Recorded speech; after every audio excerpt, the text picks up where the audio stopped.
Кев Метник гэж хэн байсан бэ? Яг юугаа ээж хуйхан мэдж суулгажуулахыг та нарт ярьж өгөхөөр бэлтгэлээ.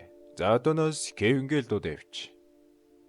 Кевин нь Америкийн компьютерийн аюулгүй байдлын зөвлөх зохиолч мөн хакер юм. Тэрээр 1995 онд компьютер харилцаа холбоотой янз бүрийн гэмтэргээр баримтлагдж 5 жил шоронд хоригдож байсан гэдгээрээ Америк гэлтгүү дэлхийд зуутаа болгож байгаа. Кевиний араас хөөцөлдөх, баримтлах дүүх, шүүх хурал болон шийдэх зэрэг хэвлэл мэдээллийн хэрэгслээс гарсан мэдээлэл, ном кино зэрэг байсан юм. Шоронгоос уулгацсныхаа дараа тэрээр өөрийн аюулгүй байдлын компани болох Midnight Security Consultation LLC компаниг ажилуулж байсан бөгөөд компьютерийн аюулгүй байдлын бусад бизнестэй холбоотой нөхөр юм.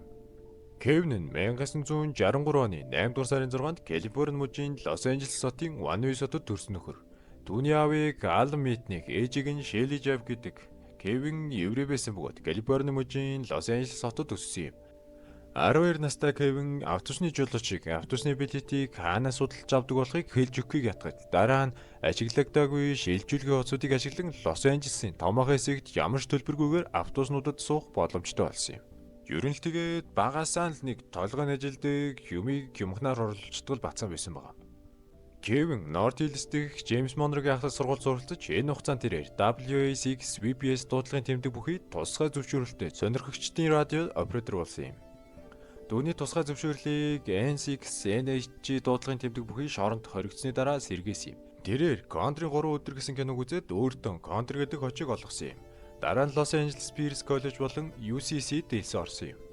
Кевин хэсэг хугацаанд Лос Анжелес дахь Стив Свэзийн Темпли ресепшнээр ажилласан юм. Кевин 1979 онд 16 нас дөнгөн данган шүргэж явахад нэг найзын түүнд Digital Equipment Corporation-ийн RCTS үйлдлийн системийн програм хангамжийн боловсруулалтад ашигладаг байсан компьютерийн системийн утасны дугаарыг түүнд өгснөөр компьютерийн сүлжээнд анхудаа зөвшөөрлгүй нэвтэрсэн юм. Тэрээр компьютерийн сүлжээнд нэвтэрч компани програм хангамжийг хуулбарласан бөгөөд 1988 онд түүнийг буруутгаж шүүхээр шийтгэсэн юм.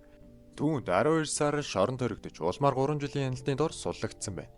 Хяналттай хугацааныхаа төгсгөлд Кевин Pacific Bell дууд шуудангийн компьютерийг хакертаж түүнийг баримтлах тушаал гаргасны дараа Кевин зугтаж хөхөлөтөн 2 жилийн турш цагдаа нарыг дагцараас авсан баг.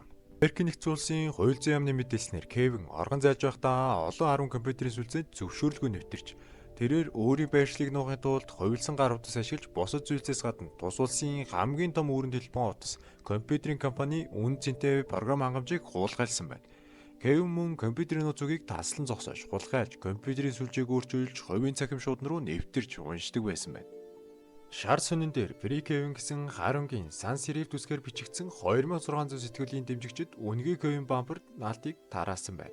Холбооны мөрдөх төвчөө 1995 оны 2 дугаар сарын 15-нд Кевин хойд Каролинагийн Ролл дахь байранда 2 жил хагас хугацаанд компьютерийг хакерсан хэрэгээр баримтлагдсан юм.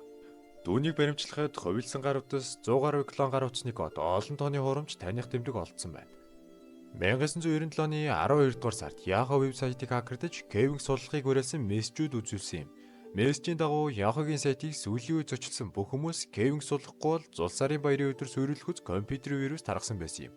Yahoo-ын мэдээллийг худал хуурмаг гэж үгүйсгэж вирус байхгүй гэж мэдээлэл гаргаж байсан юм. Ер нь Yahoo-гийн нөхдүүд юм нуухтаа аягүй сайн байгаа шүү дээ. Та нар ч гэсэн түрүүний бичлэгээс анзаарсан л үстэй.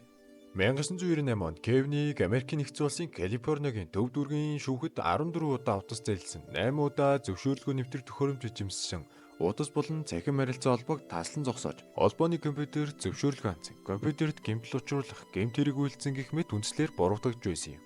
Хэлцээр нэг хэсэг болгон Кевин 1999 онд 4 удаа утас зайлсан, 2 удаа компьютер зайлсан, 1 удаа хууль бусаар утсан холбоо тасласан хэрэгээр гэм бурууга хүлээсэн юм. Америкийн нэгдсэн улсын дүүргийн шүүгч Мариана Фавлер Кевинийг 1989 онд компьютерийн зайллын хэрэгээр суллах ялыг зөрчсөн хэрэгээр 46 сар, дээр нь 22 сар хоригхал оноос юм. Тэрээр Pacific Bell дуучуудан болон бус систем дэвтэрч компьютерийн хакеруудад нийлж хяналтын журмаар суллах нөхцөлийг зөрчсөн гэдгийг хүлээн зөвшөөрсөн бөгөөд энэ хэрэгт хамтран шүүгдэгч Льюис Стефен мэдэгджээ. Түүнд Asperger-ийн хам шинж онцлогдсон ч шүүх хуралд орохоос өмнө гэм бурууга хүлээсэн тул үүнийг нотлох баримтуулган ашиглаагүй юм. Кевин 5 жил шоронд хоригдож 8 сарыг ганцаарчлсан хоригдсон юм. Учир нь Кевинийг хэлснээр хууль сахиулах ажилтнууд шүүгчийг цөмийнтэй эхлүүлэх чадвартай гэж итгүүлсэн байгаа. Хууль сахиулагчид шүүгч ямар нэгэн байдлаар нүүр рад руу залгаж болно гэж хэлсэн гэсэн үг. Шоронгоос такс боноор модем авч цөмийн пууж өөрөхөөр шүүгэлдэж модемтой холбогдно. Үүнээс гадна хэдийд хэвлэл мэдээллийн хэрэгслэр түүнийг хоригдож байсан шоронд хоол олдохгүй байгаа талаар мэдээлсэн байдаг. Кевин 2000 оны 1-р сарын 21-нд шоронгоос суллагдсан бөгөөд 2003 оны 1-р сарын 21-нд дууссан хяналтын дор суллагдах хугацаанд анх суурин утаснаас бусад харилцаа холбооны технологи ашиглахыг хориглогдсон байна. Гэрээний дагуу Кевин Сэмиугийн хуулийн өөрчлөлтийн дагуу 7 жилийн турш гэмт хэргийнхээ үндсэн дээр кино нам зохиолоос ашиг олохыг хориглосон юм. 2001 оны 12 дугаар сард харилцаа холбооны хорооны шүүгч Кевин холбооны радио сонирхчдын лицензийг эзэмшихийн тулд хангалттай нөхөн сэргээлт хийсэн гэж үзсэн юм. Кевиний гэмт хэргийн үйл ажиллагаа, баримтлах ажиллагаа, шүүх хурал, холбогдох сэтгүүл зүй зэрэг нь маш маргаантай байсан юм. Хэдийгээр Кевин програм хангамжийн хууль бусгаар хуулсыг шийдэгдсэн ч дэмжигч нь түүнийг шийдгэл хэдийг байсан бөгөөд түүн тулгаж буй олон иргэн заллин бөгөөд бодит тохирлоор үндэслэегүй гэж маргадаг байна. Кевиний хэрэг нь компьютерийн гэмт хэрэгтэй тэмцэх шинэ үйлүүдийг турш үзсэн бөгөөд сүлжээнд холбогдсон компьютерийн аюулгүй байдлын талаарх олон нийтийн мэдээллийг дэвшүүлсэн юм. Одоо хүртэл тэр маргаан хэвээр байгаа бөгөөд Кевиний түүхийг өнөөдөр хэвлэл мэдээллийн хэрэгслэр хууль сахиулах ажилтнууд үзүүлэх нөлөөллийн жишээ болгон дурддаг. 2000 онд суллагдсаныхаа дараа Кевин гинтлөх орч. За ер нь юм хийгээд хоол явж чадахгүй юм байна улгаач. Арай аятайгаа юм хийж бодсон уу яасан? Төлбөртэй аюулгүй байдлын зөвлөх олон нийтэд илтгэж бүр зохиолчлоод авсан юм. Тэрээр компаниуд болон төрийн байгууллагууд аюулгүй байдлын зөвлөгөө өгч, нэвтрэлтийн туршилтын үйлчилгээ үзүүлж, нийгмийн инженерчлэлийн хичээл заажээ. Тэрээр компьютерийн аюулгүй байдлын зөвлөх үйлчилгээ үзүүлдэг MIT Security Consultation LLC-г удирдах аюулгүй байдлын мэдлэг олгох сургалт.